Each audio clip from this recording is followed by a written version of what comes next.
Kak, kemarin kan, saya sempat tanya-tanya ya Kak, ke mahasiswa Universitas Kuningan. Nah, mereka itu mengeluh, soal kendala-kendala bisnis. Yang pertama itu modal, yang kedua persaingan produk, yang ketiga waktu, dan yang keempat itu kurang mengerti cara memasarkan produk. Nah, menurut Kak Vila bagaimana Kak tanggapan, kendala-kendala bisnis mereka itu? Mungkin saya ingin menanggapi yang terkait modal juga ya. Kebetulan saya di bidang makanan, mungkin saya lebih ke apa ya, jadi saya juga bikin catering gitu ya. Kalau misalkan dari catering itu, misalkan ada yang pesan misalkan 50 pack atau 100 pack, 200 pack gitu kan.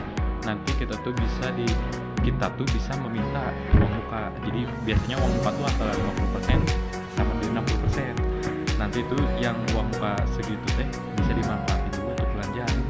Nah, sebenarnya kalau misalkan dari saya gitu ya, di bidang catering itu di 60% dari DP uang muka itu bisa untuk belanja. Jadi sisanya tuh tinggal hitungan aja gitu. Itu sih kalau misalkan emang dari bidang catering. Jadi emang tantangannya mungkin di bidang catering saya tuh emang memasarkannya tuh.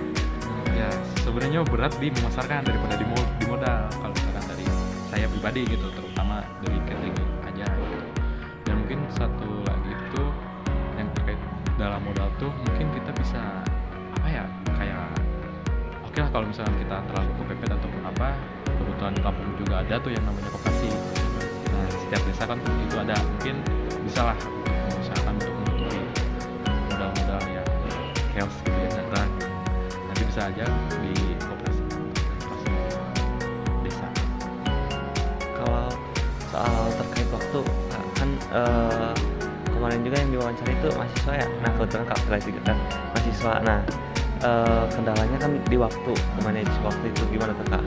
Kalau di manajemen waktu itu kebetulan saya juga dari fakultas keguruan ya, yang dari aktif juga mungkin lebih ke tertib sih kalau misalkan tadi waktu.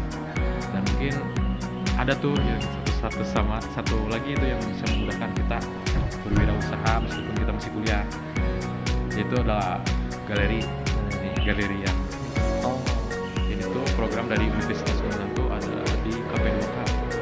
Jadi kita tuh bisa lah kalau misalkan itu kan harus berkelompok juga, kita bisa bekerja sama antar fakultas atau apa untuk menutupi waktu-waktu yang kesibukan kita lah dalam berusaha. Jadi ketika saya kuliah, pusat jalan dengan partner-partner dari setiap fakultas yang berbeda. Paling dikelompokkan juga sih, maksimal tuh 5 orang.